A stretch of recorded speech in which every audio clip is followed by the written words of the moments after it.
मतलब होगा कि जो समर्थ व्यक्ति हैं वो गलत सलत अनाप शनाप जो चाहे कर लें, उन्हें दोष नहीं लगेगा।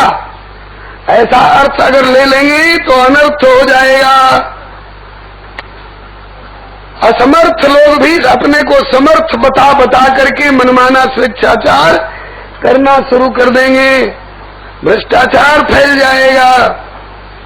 तब इसका क्या अर्थ होगा? समर्थ का नहीं दोष गुसाई। इसका अर्थ जैसा दास को श्री संत सदगुरु कृपा से भासता है वो ये होगा कि समर्थ तो केवल एक ईश्वर है। कर्तुम समर्थ अकर्तुम समर्थ अन्यथा कर्तुम समर्थ स प्रभु। समर्थ तो केवल प्रभु है, ईश्वर है। और जो समर्थ है, जो ईश्वर है, बोले समर्थ कह नहीं दोष गुसाई, उसमें दोष होता ही नहीं है। कैसे? जैसे सूरज में अंधकार होता ही नहीं है, प्रकाश ही प्रकाश। जैसे अग्नि में ठंडक होती ही नहीं है, वहाँ उष्णता ही उष्णता है। जैसे गंगा में अपवित्रता होती ही नहीं है, उसमें पवित्रता ही पवित्रता है। इसी प्रकार से जो समर्थ है, ईश्वर है, उसमें दोष होता ही नहीं है। अगर दोष दिखाई पड़ रहा हो तो वह उसका दोष नहीं है, वह देखने वाले की दृष्टि का दोष है। सूरज में और चंद्रमा में पीलापन नहीं है, लेकिन अगर सूरज और चंद्र किसी को पीले पीले जैसे लगने लग गए तो मानना पड़ेगा कि वह पीलापन सूरज में नहीं, तेरी आंख में पीलिया की बीमारी घुस गई है। नैन दोष जाकर जब होई, पीत वर्ण शशिकहु कह सोई। दूसरी शंका परीक्षित जी करते हैं कि भगवान अगर उनकी देखा देखी और लोग भी ऐसा ही करने लग जाएं तो श्री सुखदेव जी कहते हैं कि ईश्वराणाम बचा सत्यम तथैव आचरितम क्वचित नहीं तत्समाचरित जातु मनसापि जनीश्वर। जो ईश्वर नहीं है अर्थात जो असमर्थ जीव है, परबस जीव है, त्रिगुण की डोरी में, काल कर्म गुण स्वभाव की डोरी में बंधा हुआ जो बद्ध जीव है, उसको जो ईश्वर नहीं है उसको ईश्वर की देखा देखी, उनकी अतिमानुषिक क्रियाओं का अनुकरण आचरण नहीं करना चाहिए। तथैव आचरितम क्वचित, उनका कोई कोई आचरण जो आपके लायक है वो करिए। जैसे उन्होंने द्रौपदी की जाति लाज बचाई तो आप भी किसी की जाति लाज बचा दीजिए। उन्होंने सुदामा जैसे गरीब मित्र को संपत्ति देकर गरीबी दूर कर दी तो आप भी अपने गरीब मित्र को कुछ देकर गरीबी दूर करिए। लेकिन वे गोवर्धन उठाए तो हम भी गोवर्धन उठाएंगे। वे काली नाग के 101 फण पर नाचे तो हम भी गेहूं सर्प के फण पर नाचेंगे। वो समुद्र पर पुल बनवाए तो हम भी समुद्र पर पुल बनवाएंगे, ये संभव नहीं है। उनका वचन जो है, जो आदेश है, मन मना भव भक्तो मदे आजी माम नमस्कुरु ईश्वराणाम बचा सत्यम, उनके वचन का पालन करो, उनकी देखा देखी मत करो। कहा कि अगर कर बैठे कोई मूढ़तावश तो श्री सुखदेव जी कहते हैं कि तो विनश्यत्याचरण मौढ़्यात्, मूढ़तावश उनकी देखा देखी आचरण अनुकरण करने लग जाए तो उसका विनाश होगा। कैसे? बोले यथा रुद्रोभिजम विषम, जैसे शंकर जी ने तो समुद्र से निकले हुए हलाहल कालकूट विष को पी लिया, पचा लिया, उनका कुछ नहीं बिगड़ा। और जीव कहे कि वाह, जब शंकर जी जहर पी सकते हैं तो हमको जहर पीने में क्या लगता है? कि पी के देख लो, जहर ही बता देगा। शंकर जी जहर पिए तो अब तक कैलाश और काशी में भजन कर रहे हैं, और तुम जहर पियोगे तो तुम्हारा पोस्टमार्टम होगा। ईश्वर की देखा देखी असमर्थ जीव नहीं कर सकता है, और अगर करे तो जे असे ही सिखा कर ही नर जड़ विवेक अभिमान, तो पर ही कल्प भर नरक महू जीव की ईश समान। ये दो तरह का उत्तर दिया। तीसरे तरह का उत्तर दे रहे हैं कि परीक्षित, तुमने इनके लिए पराई कैसे कहा? संसार का कौन प्राणी और कौन पदार्थ है जो उनका अपना नहीं है? सब उन्हीं से प्रकट होने के कारण, और सब में वो रमे हुए हैं। गोपी गोपियों के ही नहीं, गोपी नाम तत्पति नाम च, उनके जो पति कहलाने वाले हैं उनमें भी। और यहाँ तक कि सर्वेषामेव देहिनाम योऽन्तः चरसोऽध्यक्ष क्रीडने देवाक, गोपियों के, उनके पति कहलाने वाले गोपों के, और यहाँ तक कि प्राणी मात्र के अंतःकरण में जो रमा हुआ है उन्हीं को वही श्री कृष्ण के रूप में इन गोपियों के साथ क्रीड़ा कर रहा है। और अगर ये दुनियादारी की काम क्रोध इत्यादि की लीला होती, क्रीड़ा होती, तो जितनी जितनी गोपियां रास क्रीड़ा में सम्मिलित हुई हैं उन प्रत्येक के घर वाले, ये किसी की माँ लगती हैं, किसी की बहू लगती हैं, किसी की बेटी लगती हैं, सब के सब अगले दिन नंद बाबा के घर का घेराव पथराव करते कि तुम्हारे बेटे की मजाल जो हमारी माँ के साथ, हमारी बहन के साथ, हमारी बेटी के साथ, हमारी पत्नी के साथ रास क्रीड़ा करे रात रात भर। लेकिन श्री सुखदेव जी कहते हैं नासूयन खलु कृष्णाय मोहितास्तस्य मायया, कोई भी ब्रजगोप ग्वाल भगवान श्री कृष्ण के गुणों में दोष का आविष्करण नहीं किया। अगर कोई उभारे भी कि क्यों जी आज तेरी घरवाली कहाँ रही है रात भर, पता है, तो कहते हैं कि मन्यमाना स्वपार स्वस्थान, इस शब्द पर ध्यान दीजिए। हर गोपों ने देखा कि मेरी घरवाली मेरे पार्श्वस्थ था, मेरे पास में मेरे पलंग पर बैठी है। मन्यमाना स्वपार्श्वस्थान स्वान स्वान दारान ब्रजोक सा, समस्त ब्रज के निवासियों ने स्वान स्वान दारान माने अपनी अपनी पत्नियों को स्वपार्श्वस्थान अपने पास में स्थित देखा। कोई पूछे आज तुम्हारी घरवाली कहाँ रही है, बोले हम और हमारी घरवाली दोनों आज एक कमरे में एक पलंग पर बैठ करके हमने अपनी पत्नी को वो घटना सुनाई कि कैसे हम लोग अजगर के पेट में चले गए थे और कैसे श्याम सुंदर ने हम गरीबों की रक्षा की, प्राण बचाए।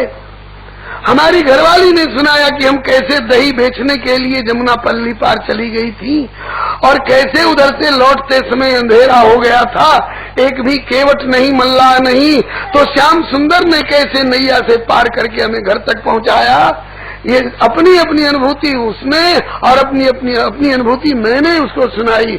रात भर वो अपनी अनुभूति सुनाती रही, मैं अपनी अनुभूति सुनाती रही, जिसका भगवान की लीला से संबंध है। न आज रात भर मैं सोया, न आज मेरी घरवाली सोई, वो मुझे पंखा हाँकती रही और प्रभु का चरित्र सुनाती रही। आज की सारी रजनी केवल भगवत चर्चा में बीती है। ये तात्पर्य है वन्यमाना स्वपार्श्वस्थान स्वान स्वान दारान ब्रजोक सह। समस्त ब्रज के निवासियों ने अपनी अपनी पत्नी को अपने अपने पास में स्थित देखा। ये क्या बात है भाई कि घर वाले देख रहे हैं कि हमारे पार्श्व में स्थित है और ठाकुर के साथ उनकी रास क्रीड़ा हो रही है। इसका उत्तर पहले मिल चुका है। शरीर का शरीर से संबंध है तो शरीर शरीर के पास पड़ा हुआ है, और आत्मा का परमात्मा से संबंध है तो आत्मा परमात्मा के पास है। ऐसी रास क्रीड़ा आप भी कर सके तो आपको भी रास क्रीड़ा की छूट दी जा सकती है।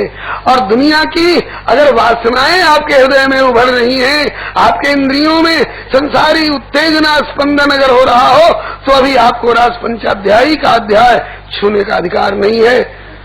प्रथम सुने भागवत भक्त मुख भगवत बानी, द्वितीय आराधे भक्ति व्यास नव भांति बखानी। इस प्रकार की भूमिकाओं को पार करने के बाद सप्तम भूले देह सुधी और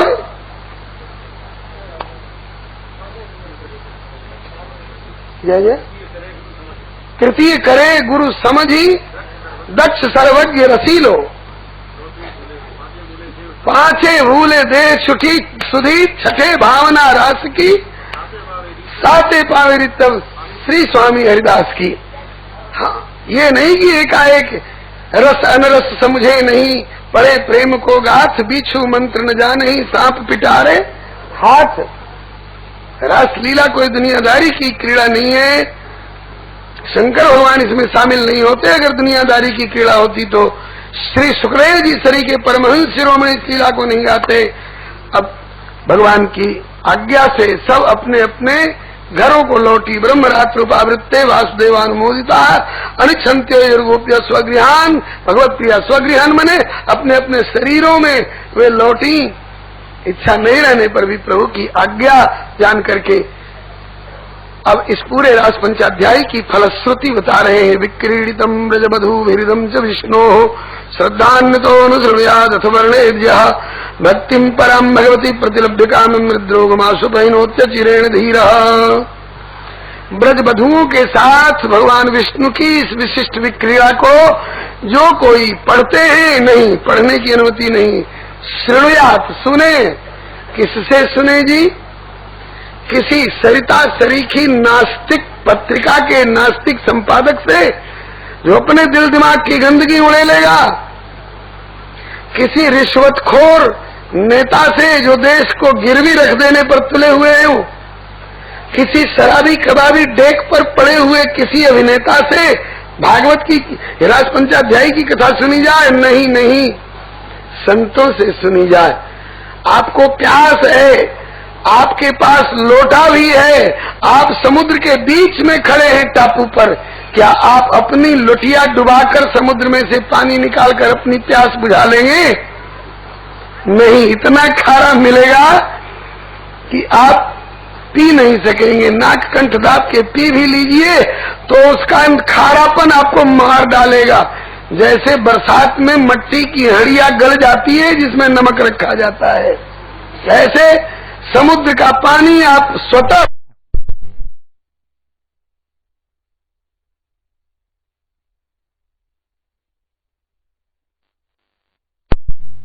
निकाल करके पी करके प्यास बुझा लो, ये संभव नहीं है। प्यास कैसे बुझेगी? बोले पानी से ही बुझेगी। पानी आएगा कहाँ से? बोले समुद्र से ही आएगा। लेकिन आप लीजिएगा तब नहीं, बादल लेंगे समुद्र से जल, सूर्य नारायण समुद्र से जल लेंगे, बादल के रूप में लाके बरसाएंगे तो खारापन का लेश नहीं। वेद पुराण समुद्र है, आपकी क्षुद्र बुद्धि लुटिया है, आपकी जिज्ञासा प्यास है। अपनी क्षुद्र बुद्धि रूपिणी लुटिया को वेद पुराण रूपी सागर में डुबा करके आप स्वयं अपनी जिज्ञासा रूपी प्यास को बुझा लेना चाहेंगे, वो कुतर्क पैदा करके खारापन आपको मार डालेगा। संत रूपी बादल से लीजिए। ये संत रूपी बादल कौन है? ये बादल कौन है? बोले संत जन है, हमारे आचार्य जन है। श्रीमन महाप्रभु गौरांग देव है, श्री वल्लभाचार्य महाप्रभु जी हैं, श्री भगवान निम्बार्काचार्य जी हैं, श्री गोस्वामी तुलसीदास जी। इन महापुरुषों से अर्थ लीजिए तो बरसे राम सुजस बरबारी, मधुर मनोहर मंगलकारी। संतों से सुनिए और एक बार सुनिए, बोले नहीं अनुश्रृणुयात्, बारंबार सुनिए, क्योंकि एक बार सुनने से बाल बुद्धि अपरिपक्व बुद्धि नहीं समझ पाएगी। मैं पुण्य निज गुरु सन सुनी कथा सुसु कर खेत, समझी नहीं तसी बालपन तबयति रहूं अचेत, तदपि कही गुरु बारहि बारा, तब समुझी परी कछु मति अनुसारा। तो विक्रीडितम ब्रजबधूभिरिदं च विष्णु श्रद्धान्वितो अनुशृणुयात् अथ वर्णयेद्यः अनुशृणुयात्। बारंबार गुरुजनों से सुनिए और तब उसके बाद उसका वर्णन करना का प्रारंभ करिए। इसके बाद बोले भक्तिम पराम भगवती प्रतिलब्ध कामम हृद्रोगमाशुपहिनोत्य चिरेण धीरः। आपके मन में अगर कोई एक मनोरथ भी होगा तो उसकी भी पूर्ति कर देंगे ठाकुर जी। और फिर इसके बाद अगर लगे रहिएगा तो भगवान की पराभक्ति को प्राप्त करिएगा। आपके हृदय के जो हृदय रोग हैं आशु मन शीघ्र ही दूर हो जाएंगे। आपका हृदय रोग दूर हो जाएगा। हृदय रोग माने हृदय में रहने वाले काम क्रोध इत्यादि, जिनको मानस रोग मानस में कहा गया है। काम बात कफ लोभ है पारा, क्रोध पित्त निक्षाती जारा, प्रीति करें जो तीनों भाई, उपजई सन्निपात दुखदाई, अहंकार दुखद जमरुआ, दम्भ कपट मद मान नेहरुआ इत्यादि। ये सारे हृदय के रोग दूर हो जाएंगे। और आजकल हृदय रोग का अर्थ लोग लेते हैं हार्ट अटैक। हार्ट अटैक भी होने लगा है तो आप इधर उधर की बातें करना छोड़ करके इस आत्म परमात्मा मिलन की अंतरतम विशुद्ध लीला को किसी संत से सुनना शुरू कर दीजिए तो हृदय चिरेण धीरा, आपके हृदय का रोग शांत हो जाएगा, दूर हो जाएगा। और आप शीघ्र भगवान की पराभक्ति प्राप्त करके और भगवान की कृपा लाभ करिएगा।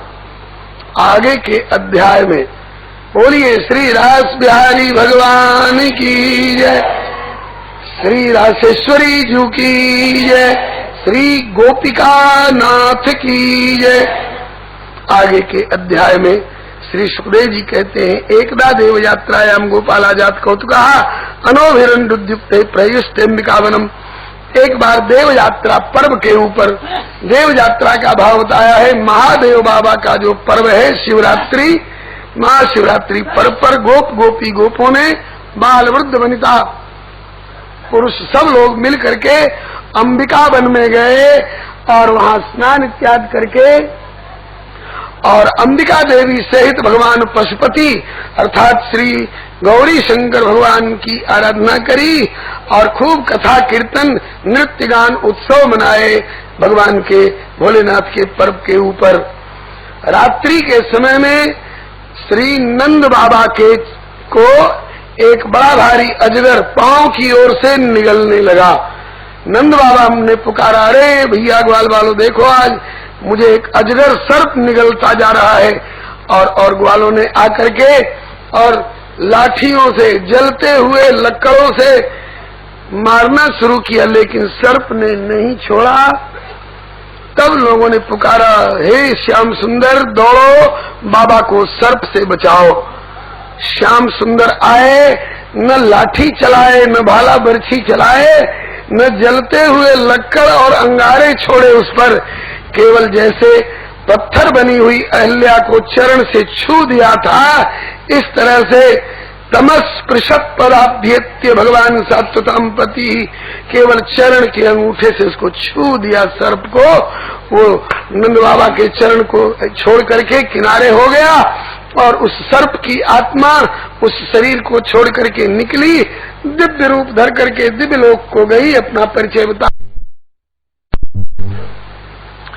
अपने सुंदरता के गुमान में पड़ करके मैंने कुछ आंगिरस गोत्रीय कुरूप ऋषियों का उपहास किया था, इसीलिए उन्होंने शाप देकर अजगर बना दिया था।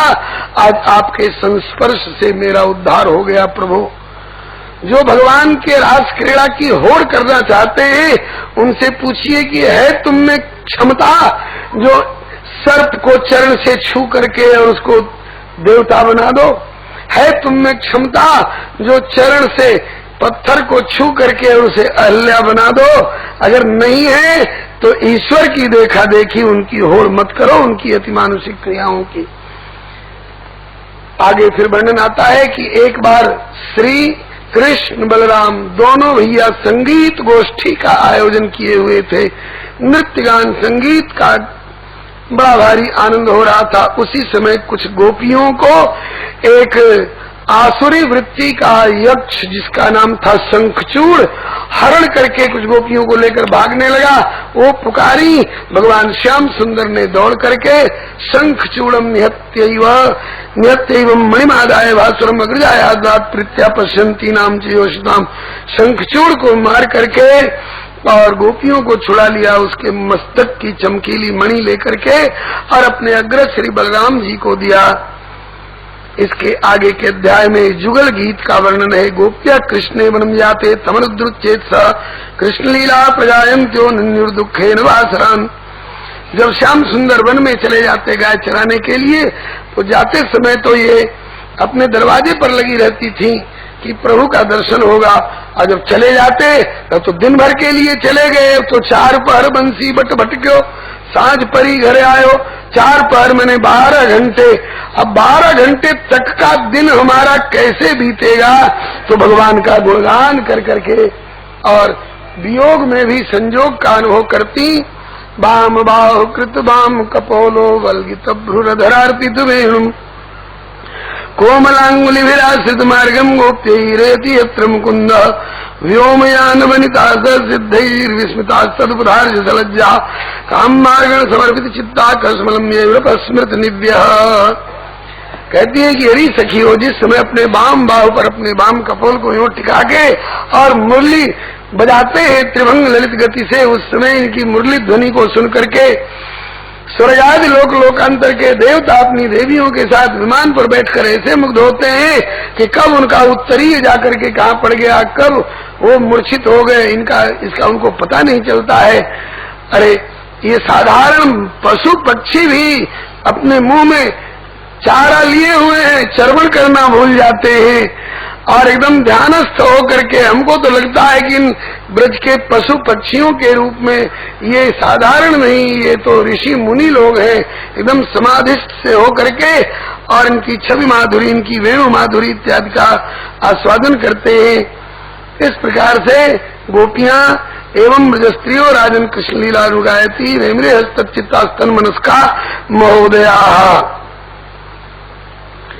भगवान की लीलाओं का गायन करती हुई और स्मरण करती हुई तन मनस्का हो रही है, महोदया हो रही है। अब आगे के अध्याय में श्री सुखदेव जी महाराज कहते हैं, कंस का भेजा हुआ अरिष्टासुर आया, बड़ा भारी बैल बन करके। इतना बड़ा बैल किसी ने देखा नहीं था, इस साधारण बैल तो था नहीं, तो राक्षस था। माया यूट्यूब चैनल श्री हरे नमः को लाइक शेयर सब्सक्राइब करें। धन्यवाद।